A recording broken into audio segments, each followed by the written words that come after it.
예수님께서 갈릴리로 나아가시며 빌립을 부르셨습니다. 빌립은 예수님을 만나자마자 기쁨을 감추지 못하고 친구 나다나엘에게 가서 모세가 율법에 기록하였고 여러 선지자가 기록한 그 일을 만났다고 전합니다. 아마 이 빌립과 나다나엘은 이 모세의 율법, 구약의 율법을 잘 알고 있었던 사람으로 우리가 추정할 수 있죠. 그러나 나다나엘은 나사렛에서 무슨 선한 것이 날 수 있느냐라며 의심을 합니다. 나다나엘은 빌립과 같이 율법과 선지자들의 기록을 잘 알았던 사람인데, 그래서 빌립의 말을 듣고 율법과 선지자들의 기록을 보면 나사렛은 언급도 안 되는데 라고 말하고 있는 것입니다. 그도 그럴 것이, 나사렛은 그 당시에 완전히 깡촌이었어요. 깡촌. 옛날에는 인터넷도 없었고 길이 잘 되어 있는 것도 아니고 제일 좋은 교통수단도 기껏 해봐야 말이지 않습니까? 말 혹은 소. 그래서 사람들이 모든 지역을 알지를 못했어요. 지금 그냥 어디 해도 모르는 지역이라도 검색하면 다 나오는데, 그때는 평생 모르고 어느 지역에 뭐가 있는지도 모르고 사는 경우도 참 많았다는 거예요. 우리도 그렇지 않습니까? 지금도 문명이 이렇게 발달한 시대에도 여러분 대한민국 다 아십니까? 우리가 모르는 지역이 많죠? 그러는 것처럼 나사렛은 그 당시 사람들이 잘 모르는 지역이었어요. 주목받지 못하는 지역. 그러니까 나사렛에서 살거나 인근에 사는 사람들이 아니면 솔직히 잘 모르는 지역이었다. 그러니까 나다나엘이 아무리 그래도 메시아가 온다는데, 왕이 온다는데 그런 분이 어떻게 나사렛 같은 깡촌에서 날 수 있냐, 이렇게 얘기하고 있는 거예요. 빌립의 말을 무시하고 또 예수님도 은근히 이제 무시하고 있는 거죠. 본인의 선입견에 빠져서. 그랬더니 빌립이 뭐라고 합니까? 와서 보라. 우리도 나름 가지고 있는 기독교적 전통, 우리 지역, 교회만의 문화, 분위기, 이런 것들이 있습니다. 이게 신앙에 있어서 선입견으로 작용할 때가 덜어 있어요. 이러한 선입견으로 인해서 우리도 때로는 나다나엘처럼 의심하며 믿음을 주저할 때가 있습니다. 그러나 빌립이 와서 보라고 권면했듯이 신앙은 경험하는 것이죠. 예수님을 직접 만나고 체험할 때 우리의 본래 품고 있던 많은 의문과 의심은 확신과 신뢰로 바뀌게 됩니다. 엄밀히 말해서 체험은 아닙니다. 제대로 우리가 표현을 하자면 체험이 아니라 지속적인 만남이고 관계의 발전이다, 이렇게 우리가 생각해야 됩니다. 그러니까 예수님을 만나야죠. 열의와 진심을 가지고 계속해서 만나고 교제하는 것입니다. 그렇게 예수님과 진짜 가족이 되어가면서 진정한 변화를 누리게 되는 것입니다. 나다나엘이 예수님께 나아오니까 예수님이 그를 보시며 보라, 이는 참으로 이스라엘 사람이라, 그 속에 간사한 것이 없도다 라고 말씀하십니다. 나다나엘은 방금 전까지 어떤 태도였죠? 빌립의 말을 무시하고, 그러니까 그것은 사실상 예수님을 무시하는 발언이었습니다. 그런데 예수님은 도리어 그를 칭찬하고 계시죠. 간사하다. 이게 헬라어로 돌로스라고 하는데 속임수, 거짓, 교활함, 이런 걸 얘기하는 겁니다. 이런 게 없다라는 거예요. 왜 이런 말씀을 하셨을까? 뒤에 구절을 살펴봐야 정확하게 이해할 수 있습니다. 단순히 그냥 이 사람이 그냥 착한 사람인가 보네, 이렇게 보면 안 돼요.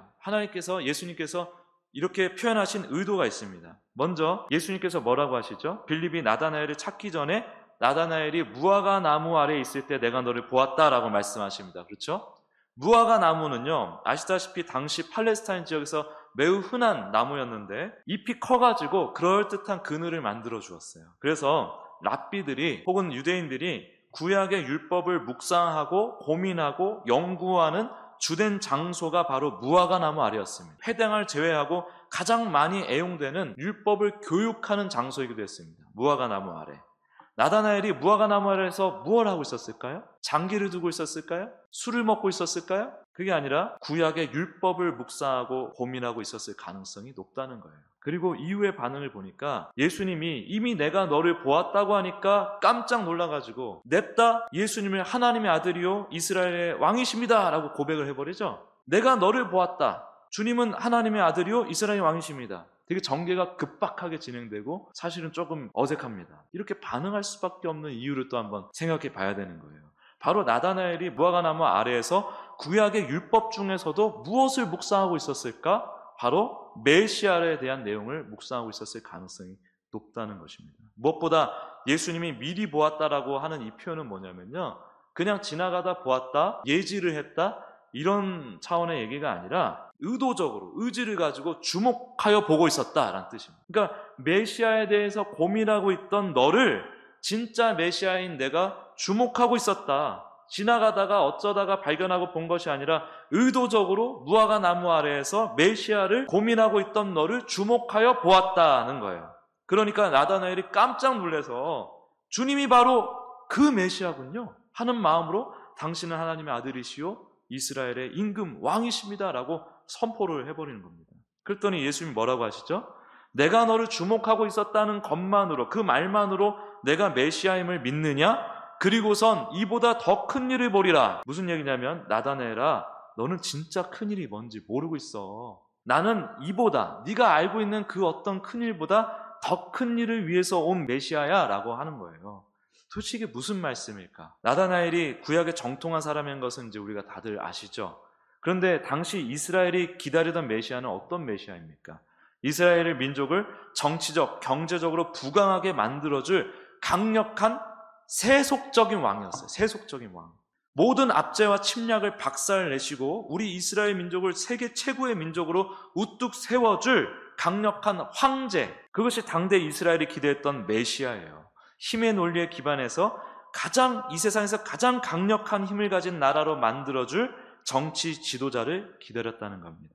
그것을 위하여 성전을 그렇게 고수하고 율법을 철저히 지켜내며 온갖 종교적인 노력을 기울였던 것입니다.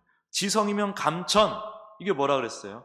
율법주의, 종교주의, 공로주의, 이런 것들로 자기들 딴에 정해놓은 기준을 마구 막 만들어 놓고 그 기준에 부합되는 삶을 살아내려고 안간힘을 쓰고 있었던 유대인들이라는 거죠. 그리고 우리 이렇게 잘했죠? 하니까 우리 보상 주세요. 우리가 원하는 거 주세요. 강력한 왕 내놓으세요. 이렇게 열심히 율법 지키고 성전 지키고 하니까 주님이 안 주실 수가 없죠? 이런 마음으로 있었다는 거예요. 나다나엘도 이러한 메시아를 기다리던 유대인 중에 하나였습니다. 그러한 나다나엘에게 예수님이 나는 그런 메시아 아니야 라고 하시면서 51절을 말씀하신 겁니다. 같이 한번 읽어볼까요? 51절 시작.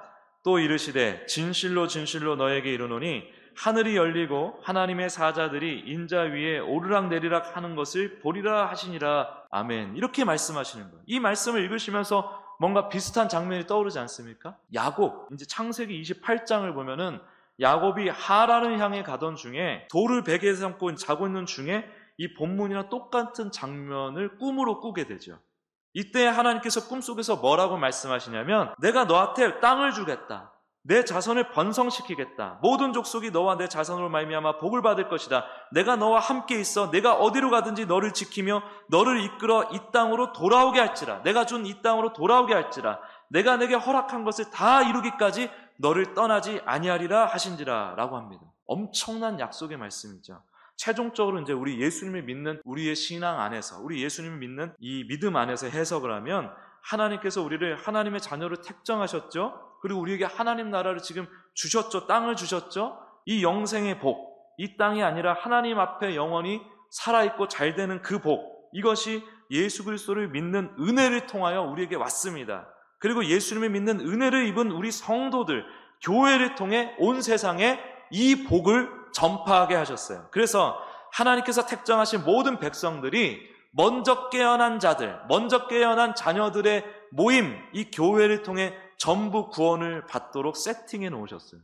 이 어마어마한 약속이 야곱의 꿈속에서 하나님의 직접적인 말씀으로 지금 들리고 있는 것입니다. 그런데 여기에 사람의 노력, 의지, 열심, 공로 등이 개입될 수 있나요? 절대 없죠. 모든 주의 자녀가 예수님을 통해 하나님과의 관계를 회복하고 하나님 앞에 영생하게 되며 영원한 하나님 나라에서 지극한 기쁨과 행복을 누리게 되는 것, 이것이 바로 예수님이 하시는 일입니다. 스스로 하나님 노릇하는 죄에 갇혀서 힘의 논리를 추구하며 살 수밖에 없는 우리 사람들은 본래 이걸 참 이해하고 받아들이기가 어려워요. 참고로 이 야곱이나 나다나엘은 우리 영적인 이스라엘을 상징하는 인물들이라고 생각하시면 됩니다. 일단 그래서 창세기 32장에 보면 야곱이 이제 고향으로 돌아가면서 야복나루를 건널 때 식솔들과 소유들을 다 먼저 보내고 혼자 뒤에 남아요. 그리고 하나님과 씨름을 합니다. 죄인들은 하나님을 끝까지 이겨먹으려고 해요. 왜? 내가 하나님이니까. 내가 하나님이니까. 진짜 하나님도 나를 위한 도구로, 종으로 전락시키려는 죄의 본성이 끊임없이 작용하는 게 죄인들의 삶입니다. 그래서 하나님조차 이겨먹으려고 내 힘으로, 내 노력으로, 내 공로로 나를 하나님 만들겠다는 겁니다. 하나님을 이용해서까지 내 욕망을 모조리 충족시키고자 하는 우리들의 본래 이 죄인된 모습을 야곱의 씨름을 통해 보여주고 있는 것입니다. 그랬더니 하나님이 어떻게 하십니까? 환도뼈를 치시죠. 이 환도뼈가 버큘러라고 해가지고 맥락상 생식기일 가능성이 높다 이렇게 얘기합니다. 이게 상징하는 건 뭐냐면 죽음이에요. 죽음. 그 사람의 생명을 치신 거예요. 죽이신 겁니다. 하나님을 이겨먹으려고 하는 죄인을 하나님은 죽이실 수밖에 없어요. 그랬더니 야곱이 축복해달라고 이제 매달리죠. 환도뼈 얻어맞고 나서. 근데 환도뼈를 얻어맞기 전과 후가 달라요. 이 야곱의 태도가. 환도뼈 얻어맞기 전에는 자기가 하나님 노릇하는 그 죄 안에서 축복해달라고, 내가 널 이용해 먹겠다, 내가 널 이겨 먹겠다 하면서 하나님께 대들었다면, 죽음을 경험한 이 야곱은 자신이 얼마나 보잘것없고 연약한 존재인지를 깨닫고 하나님의 은혜를 비로소 구하고 있는 것입니다. 그랬던 하나님이 야곱의 이름을 이스라엘로 바꿔주시고 축복합니다. 야곱은 하나님의 축복에 대해서 생명이 보존되었다라고 또 설명을 합니다. 즉 내가 하나님으로부터 죽임을 당했는데 하나님의 은혜로 살았다라고 하는 거예요. 정확히 표현하면 나는 죄인이라서 하나님을 만나면 죽어야 하는데 살려주셨다라는 겁니다. 지금 야곱은 우리 성도들을 드러내는 인물이죠. 우리가 야곱이에요. 우리가 야곱이었어요. 바득바득 하나님까지 이겨먹고 이용해 먹으려는 우리를 하나님께서 어떻게 해야 됩니까? 죽이셔야 합니다. 그렇죠? 그런데 예수님이 우리의 죄를 뒤집어 쓰시고 아버지 하나님께서 내리시는 그 죽음을 대신 받으셨어요. 이것은 예수님 안에 우리를 집어넣어서 예수님의 죽음과 함께 우리도 사실상 같이 죽이신 겁니다. 그리고 어떻게 합니까? 우리가 이스라엘이 되었습니다. 하나님 앞에 영원히 생명을 보존받는 자가 되었습니다. 할렐루야. 여러분, 이스라엘이 되기 전 죄 안에 살던 힘의 논리로 살던 야곱이 바로 간사한 자예요. 이 야곱이 간사한 자인데, 그런데 예수님이 나다나엘을 보시고 간사함이 없다고 하지 않습니까? 간사함이 없다고. 그것은 나다나엘이 메시아를 묵상하면서 이러한 율법주의, 공로주의, 종교주의와 같은 죄의 논리, 힘의 논리를 추구하며 살았던 그 삶, 그리고 이스라엘이 내내 그렇게 공을 들여온 것을 배웠고 경험했지 않습니까? 그것을 깨닫았다는 거예요. 나다나엘이 그것을 지금 깨달은 상태다라는 겁니다. 아, 그런 걸 통해서 메시아가 오는 것이 아니구나. 메시아는 오직 하나님의 은혜로 우리의 노력과 전혀 상관없이 하나님이 작정하시고 계획하시고 실행하시는 은혜로 말미암아 오시는 분이신구나 라는 걸 깨달았다는 거예요. 이것을 우리가 얼마든지 이 야곱의 사건과 이렇게 연결을 이어서 유추할 수 있는 것입니다. 그래서 간사함이 없는 자다. 이걸 쉽게 얘기하면은 너는 야곱이 아니라 이스라엘이구나 이렇게 말씀하신다는 거예요.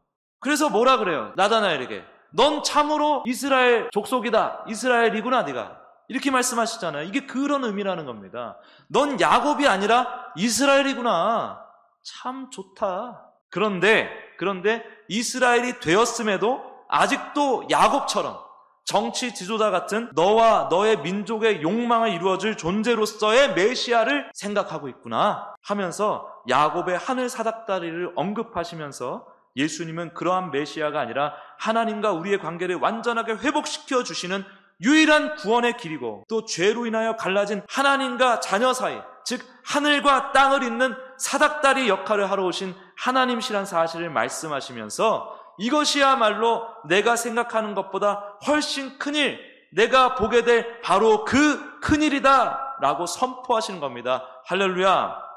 여러분, 우리가 주님께 어떤 모습으로 나아가고 있습니까? 야곱입니까? 이스라엘입니까? 혹은 이스라엘이 되었으면서 야곱처럼 예수님께 나아가고 있는 건 아닙니까? 나다나엘은 예수님을 만나서 이스라엘임에도 불구하고 야곱처럼 생각하는 자신을 주님께서 주목하고 계셨다는 것을 깨달았습니다. 그리고 예수님을 직접 만나면서 예수님의 가르침을 제대로 배우면서 진정한 이스라엘의 길을 걷게 된 거예요. 우리도 주님이 주목하고 계십니다.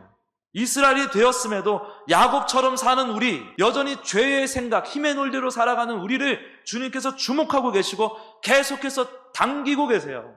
말씀해 주시려고. 넌 이스라엘이야. 은혜를 붙들어야지. 너의 힘이 아니라, 세상의 그런 힘이 아니라, 그게 옳다라고 생각하는 그 생각 버리고 예수의 은혜만 붙들고 살아야지. 너는 이스라엘이니까. 그 말씀 우리에게 지금도 끊임없이 하고 계신다는 거예요. 그래서 우리도 이제는 예수님과 직접 만나 교제하면서 주님의 가르침을 받기를 날마다 소망하며 그렇게 나아가야 하는 것입니다. 그래야 우리도 분명한 이스라엘의 정체성을 가지고 이스라엘의 길을 걷게 될 것이며, 우리를 구원하시고 우리를 통해 또 다른 하나님의 자녀 이스라엘을 건져내 야곱을 이스라엘로 만들어내는 그 구원의 역사, 놀라운 구원의 역사를 반드시 보게 될 줄 믿습니다. 이 믿음을 가져야 됩니다. 이 믿음을 가지고 날마다 예수님과 깊고 친밀한 배움의 관계로 나아가 진정한 이스라엘의 길, 야곱의 길은 이제 버리고 이스라엘의 길로 나아가는 복된 성도님들 다 되시길 예수 그리스도 이름으로 축복합니다.